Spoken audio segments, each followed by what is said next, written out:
Welcome to Genealogy Works. I'm Ruby Coleman of Nebraska, here to bring you facts and ideas about genealogical research. Research should not be work, so knowing where and how and why should turn it into a fun and enlightening experience. I hope you will agree.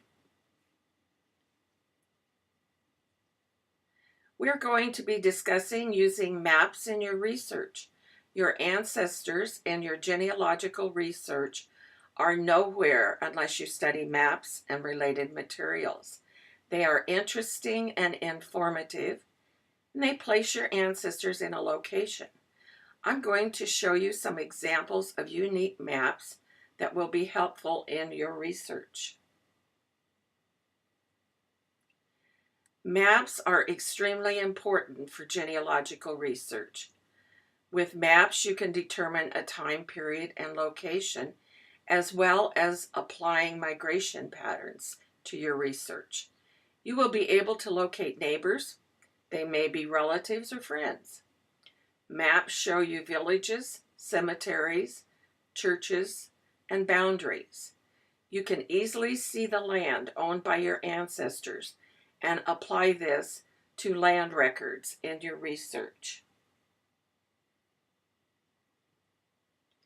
Maps and locators can be found in atlases, cadastral maps, plat maps, topographical maps, land ownership maps, fire insurance maps, and gazetteers. We'll be discussing all of those. Historic maps can be found in history books, even those used in elementary schools. They can be found in geography books, county histories, and state histories. There are thousands of them on internet, and you will enjoy locating them. These are some of the popular places on internet to locate maps. If you have Google Earth on your computer, you will find places that will allow you to overlay an historical map to a current map. There are links to many map sites on Cindy's list, so explore all of them. Also check Google Books, Google Images, and Google Maps. You can specifically search Google for locations such as Kentucky maps. These are a few of the huge collections of maps on internet. The Sepia Town places old photographs on selected street locations, which is kind of fun to look at. One of the most popular of this group is the David Rumsey map collection. Current maps are useful for finding towns, cities, and counties. They also allow you to locate courthouses, cemeteries, libraries, and other places.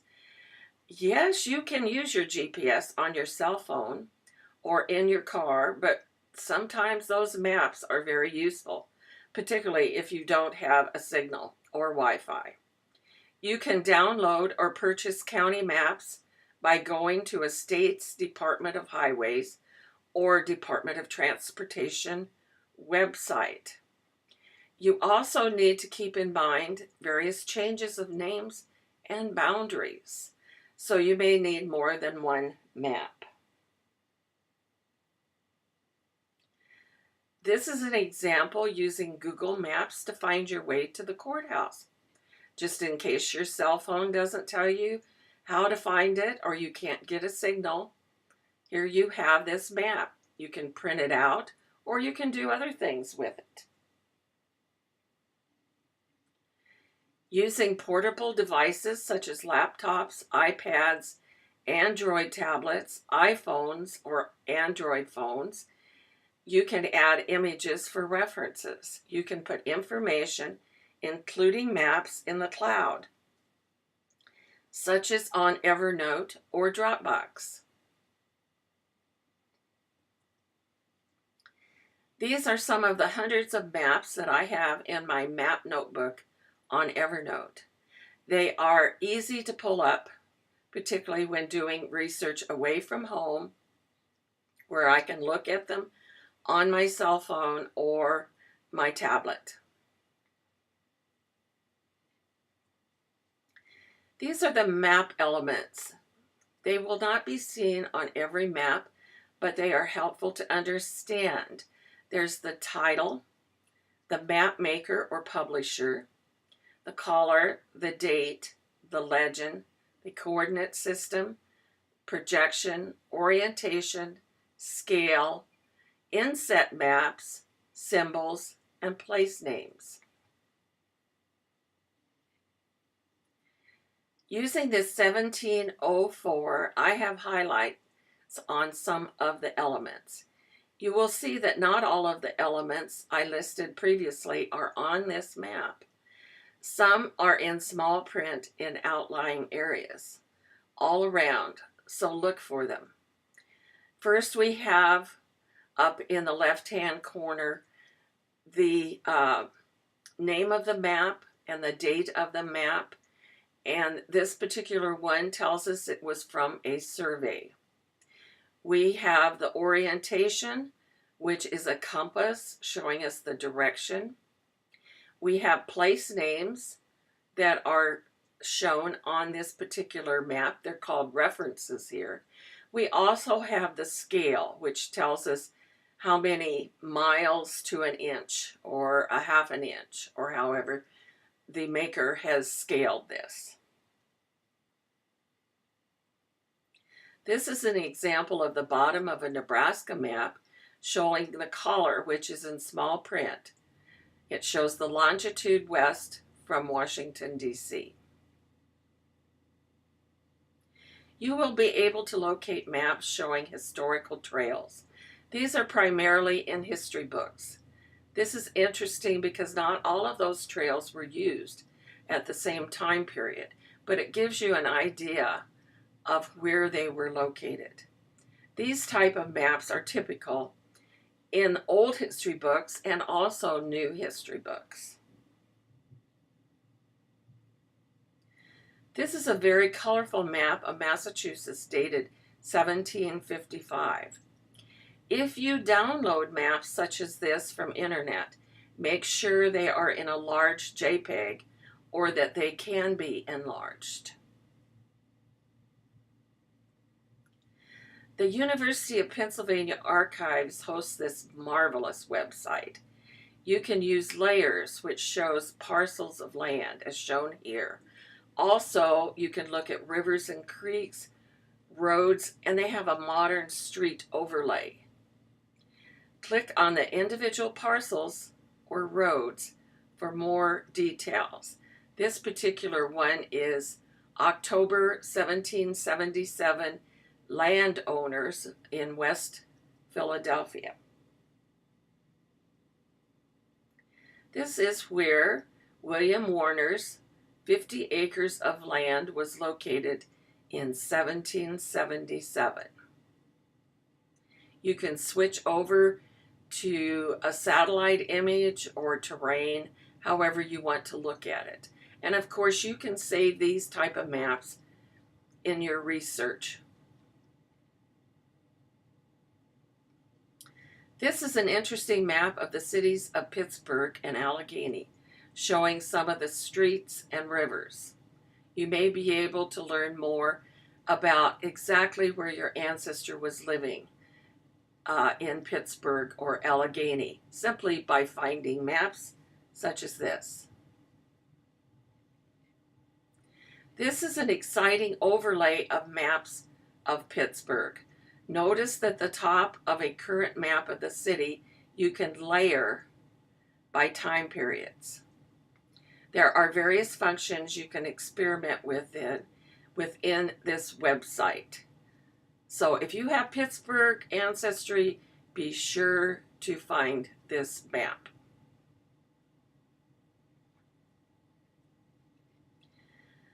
This interesting map is of how New York City looked in 1842. Notice the grid of streets and the harbor area, the rivers, and then you can compare it with a current map of New York City. found this map on Wikipedia, so don't forget to check Wikipedia for maps. The article was Cherokee Nation of Georgia, and they have this very excellent map showing the Cherokee Nation in 1830. There are several maps available at the Nebraska State Historical Society website. This is one dated 1937 of Jefferson County, Nebraska. Notice the sections of land, the roads, the railroads, and other interesting information on it.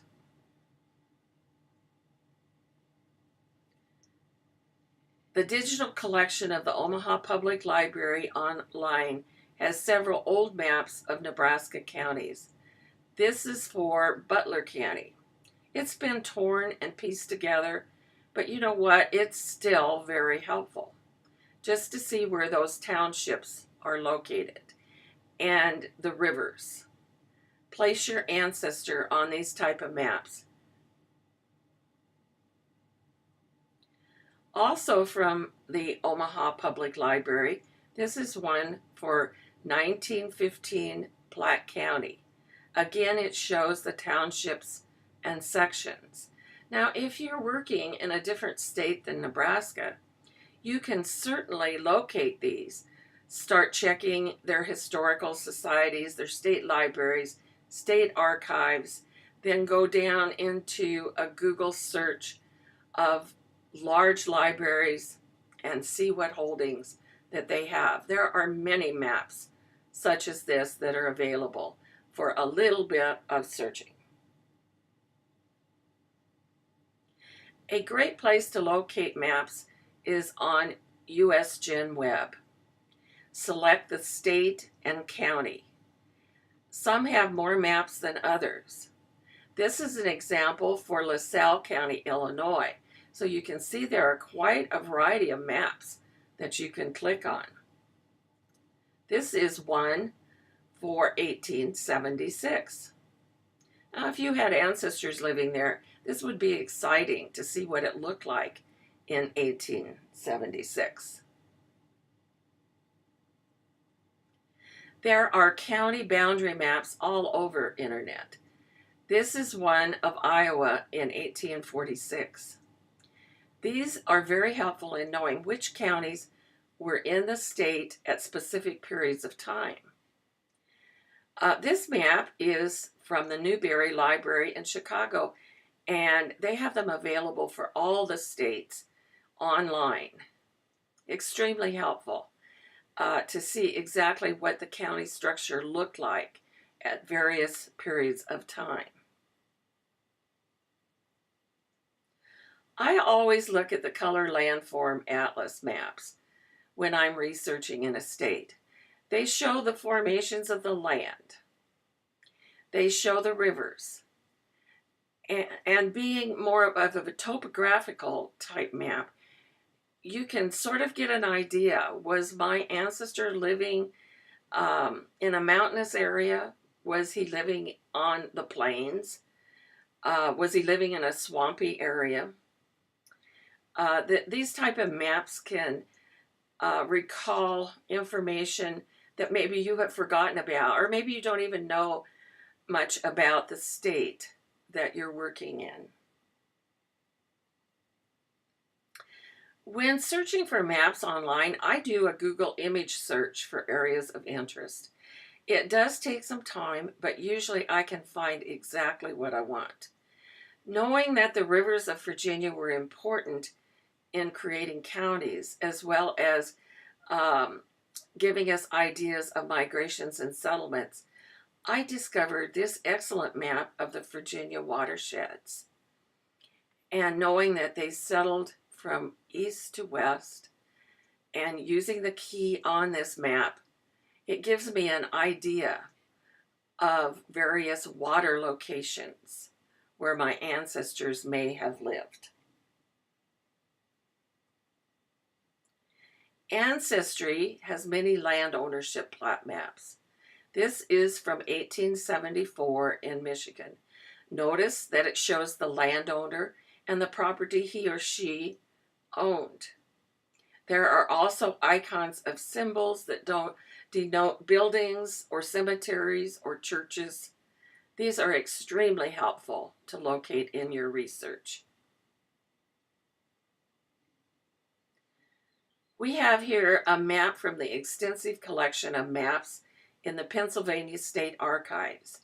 If you have ancestors in Pennsylvania, this is an absolute must. This is an historical map of Lebanon County, Pennsylvania, showing the landowners and land plats. They're available for more than Lebanon County. Warranty Township maps are also available at the Pennsylvania State Archives. This one is for Fayette County, and it shows the landowner's name and survey information. Now, if you copy this map, it might be available in a large JPEG image or a TIFF image, but make sure you can expand it or enlarge it so that you can see those owners' names. Land survey maps of Pennsylvania are also in the Pennsylvania State Archives. These lands were in the northwest part of Pennsylvania. They were the depreciation lands and the donation lands. This map shows who surveyed some of the land. It also shows you the close location to Lake Erie and New York. The Tennessee Property Viewer contains modern maps, but if you know the location of ancestral land, it can be very helpful. This is some of property that is located in Johnson County, Tennessee. While this is a topo map, it can be viewed in other dimensions.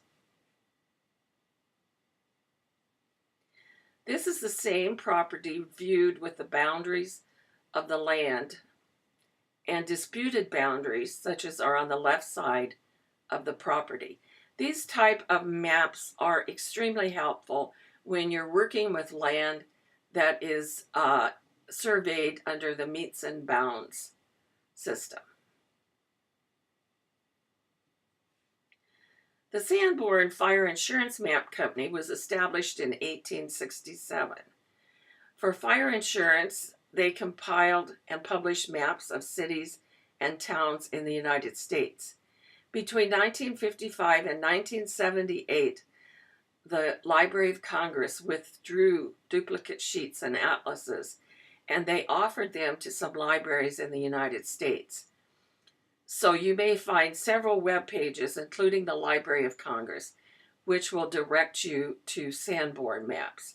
The maps usually date from 1867 to as late as 2007. They can also be found in various archives and even in town halls.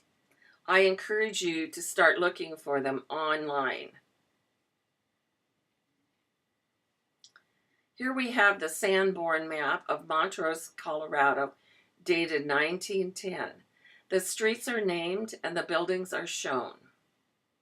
Did your ancestor live there in 1910? You just might discover exactly where his house was located.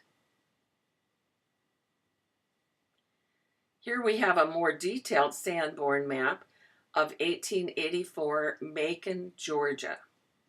As you can see, there's a crockery place, a tobacco house, various businesses are shown. And then when you get into a residential area, they may not have a listing of the name, but if you know the property that your ancestor owned or lived on, you can easily find it. This is a site that shows the location of current land and values. However, it can be used extensively by genealogists to pinpoint where their ancestors live. It's called Acre Value, and this one is for Andrew County, Missouri. So I zoom in on this and click on a specific area. this parcel of land, I can see what it looks like today. Were those buildings there when your ancestor lived there? You can also obtain the name of the current owner and when the land was purchased. And then you can also go out of the terrain view and see it as a street view.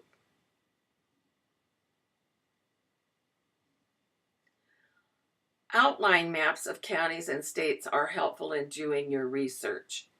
I often attach these in my family file on the computer so I have a quick reference if I can't remember where a certain county was located or the nearby counties. To locate some of these that are usage free, go to Google Images and under Tools, select Usage Free, and then ask for an outline map of the particular state of your interest. There are many Civil War maps on internet, particularly in state archive collections. The Library of Congress has a great collection of Civil War maps. And this is particularly one showing Maryland and Virginia. If your ancestor lived in an area on the map that is shown on the map or fought in a battle there, these maps are great to add to your research.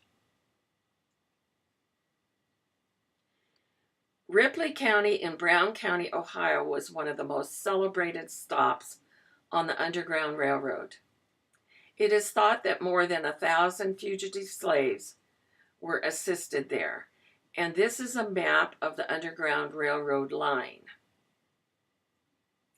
Using the same map, you can click on any of the houses that are in color and learn more about them, plus seeing what they look like. There are extensive maps of various collections in the Library of Congress. This one in the Railroad Map Collection is 1874 in Nebraska.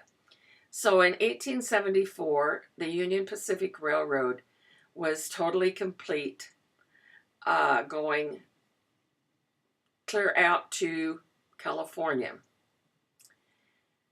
Other railroads could connect into the Union Pacific Railroad. This was an easy way of transportation of commodities and human beings for settlement. This is a topo map of an area of Virginia.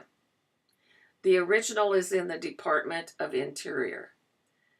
Notice the mountain ranges, the creeks, the railroad going through there, and the little squares for houses. You can zoom in and out of these maps. This one is from 1930. Taken from a book on Vermont history, maps such as this are extremely helpful for their time period. They identify where the original grantees of a town lived, so you need to use these with your land record research. This pertains to the Peachum and Dewey's Gore in Vermont. In conjunction with the previous map, I was able to see more maps by going to the Vermont Secretary of State website, Maps and Plans. You can locate current named counties and areas, and also historic maps such as this. Notice that the name of the lot owner is on the map. The Library of Congress is another place to look for panoramic maps. This is the one for New Milford, Connecticut in 1910.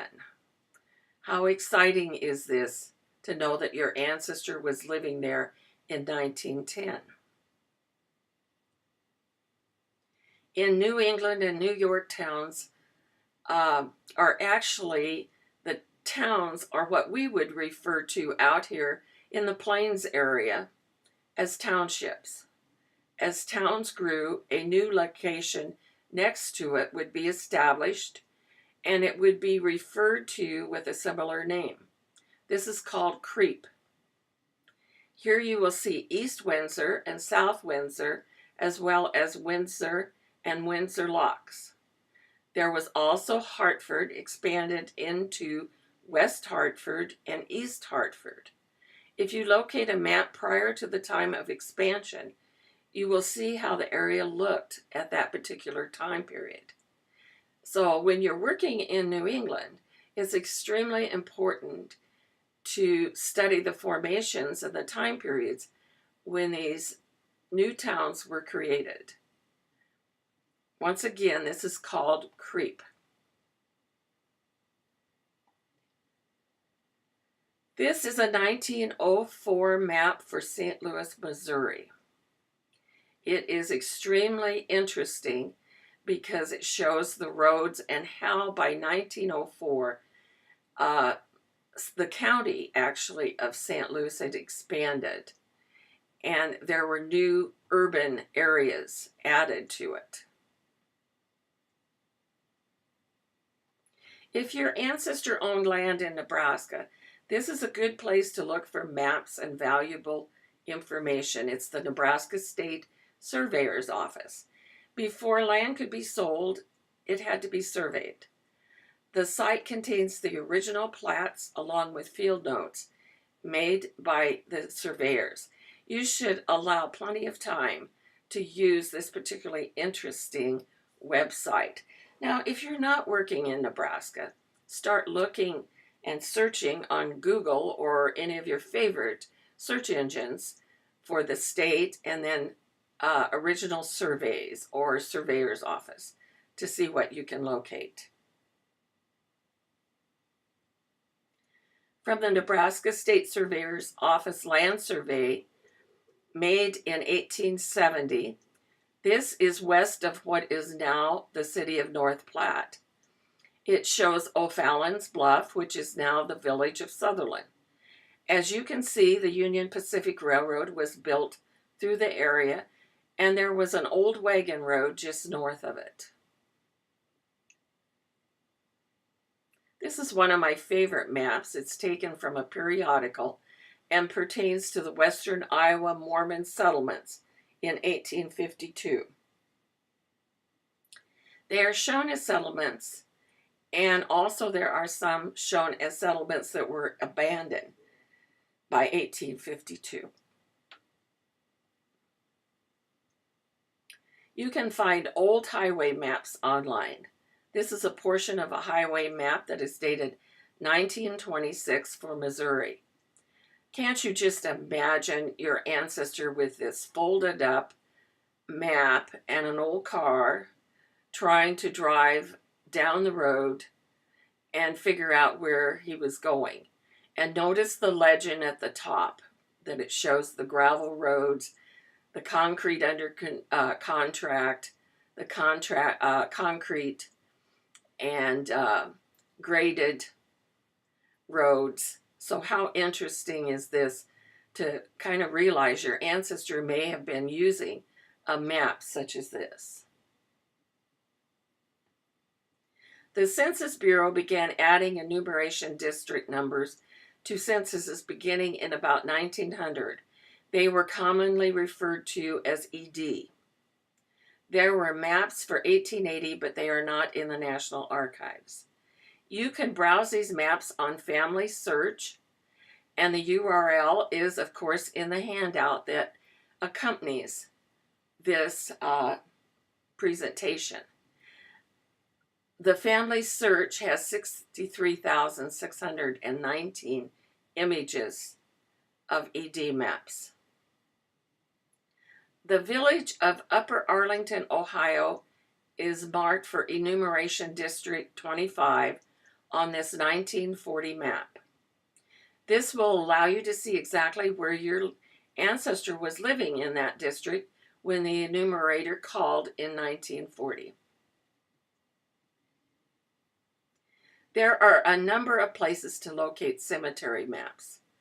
The original plan for the cemetery, unless it's a private cemetery, can usually be found in the land record office of the courthouse. Or if it is a city cemetery, check in the city government office. You can also inquire at mortuaries to see if they have maps of cemeteries. Town or city cemeteries are known to have records and maps in the city offices, but also look for them in the libraries. Of course, you can search online at Google, billion graves, and find a grave. Probably one of the most famous cemetery maps is of Arlington National Cemetery. The map site identifies the prominent places or graves within the cemetery. Here we have the map of Custer Cemetery found online at Custer City Hall website for the town of Custer, South Dakota. There are a number of search features on their cemetery website, including a search of block sites and who is buried there.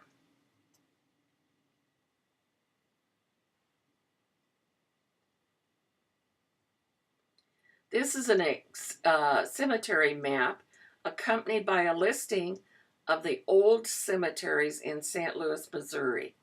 The earliest was the Old Cathedral Catholic Cemetery that was in use from 1771 to 1824. The map shows the limits of St. Louis by year, as well as street names and the exact locations of those cemeteries. The Plymouth, Massachusetts government website contains extensive information and maps that pertains to the Burial Hill Cemetery. Now, these burials were extremely old. We're talking about Plymouth, Massachusetts. By clicking on the topo areas, you can see who is buried in each section.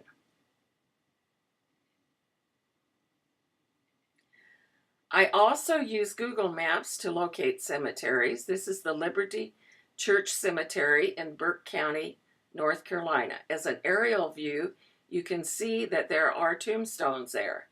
You can change it to the street view to see where it is located. And notice that Google Maps gives me the coordinates, the GPS coordinates, so I know exactly how to locate that cemetery. This is an example of the aerial view of Bunker Hill Cemetery in Miami, Indiana, as found on Billion Graves. You can zoom in for a closer look. Billion Graves also contains some more information, such as for this cemetery, which is the same as Bunker Hill, but also known as the Springdale Cemetery. You can locate foreign maps by searching Google in a basic search or image search. Another place to check is World Gen Web. Google Maps may be helpful, as well as those map links on Cindy's list.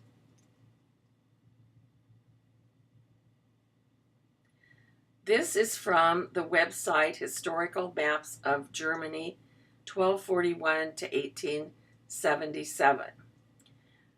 With these large expansion of dates, you certainly can find maps that are going to give you an idea as to where your ancestral home was located in Germany. The website Old Maps of London has maps of old towns, maps of London, maps of Scotland, and British coastal maps. This is a tithe map that can be found online. It is for the parish of Warrington, Cheshire County, England. The yellow area was occupied by a man named William Bent. Tithe records and maps date from 1836 to 1851. And off to the right, you will see a modern map of Warrington. The National Library of Scotland has town plans and views that date from the 1580s to the 1940s. They have ordnance survey maps for towns after 1840. On the map shown, you can enlarge it for better viewing. It is the plan of the town of Kinross, 1823. Historic Mapworks is a subscription site. This is a colorful map of Hertfordshire, England. Another map from Historic Mapworks is in the shape of Ireland. Very interesting map, mostly comical. Use Google Maps to locate foreign communities. This is a street map of Rattleston in Suffolk, England. At the same time, you can click to see an aerial view of Rattleston. You can zoom in and out. Get a little closer by clicking on some of the streets in Rattleston. This is Lower Road. You can easily navigate around the town. Won't it be fun to locate the church where your ancestors were married? This is a must when doing research in England. It's available free on Family Search. However, it is not working. It hasn't been working for a while, but Family Search has assured me that they will be getting it back online. So keep it in mind if you're doing England research. Inquiring about Timberland, I can easily see it is in Lancashire. The pop-up box indicates other places in the parish and when the records began for the parish register and bishop transcripts. Non-church or nonconformist of England records are also noted. Before I began with any research in England, I use it to determine the time periods in the records that are available. This is an overlay map by property boundaries, and it is for the parish of Timberland. And it's on the same website, so you can change the look. Another overlay shows the different areas in Timberland, including houses and roads. For any maps of Germany plus information on location of parishes, towns, and records, I recommend Myers Gazetteer. There are several ways of finding this on internet, but I prefer the MyersGAZ.org website. This is an historical map showing Rombach in Hessen-Nassau. It was originally in Prussia, which is, of course, now Germany. You can zoom in and out on these maps. Looking at this map, if you don't find your Rombach ancestor in church records, look at the records of the communities nearby. Maybe they weren't married in Rombach. Maybe they went to another neighboring town. I like to compare maps, so entering the town of Rombach into Google, I come up with a current map, which can be zoomed in and out. There are German topo maps on Ancestry for 1860 to 1965. This is of an area in Rhineland and dated 1895. From this, you can see the formation of the land.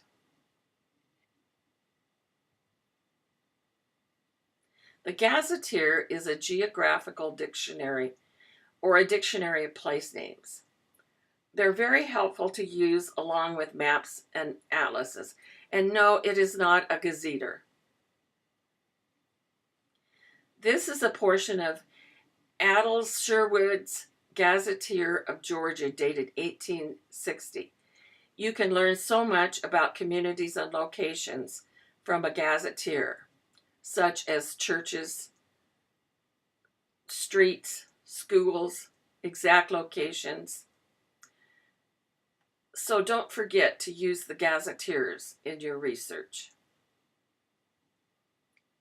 The U.S. hometown locator is for 50 states plus the Commonwealth of Puerto Rico and Washington, D.C. You can locate gazetteer type information on this site. This information is regarding Stewart, Iowa. It shows the county and where it is located on the map. And then there is brief information above that, giving the latitude and longitude, any information that might guide you to that particular place. This is really good for small communities to locate them. You will also find maps in estate and garage sales as well as auctions. Check eBay on internet, and you can even go dumpster diving. People throw maps away, particularly now that we have tablets and cell phones, along with GPS devices that guide us to where we're going. Take a research trip. Save the maps to your computer. Print them off. Start finding them and collecting them. I hope you have fun locating ancestral information on maps. If you like these genealogy presentations, subscribe to my channel, and I thank you.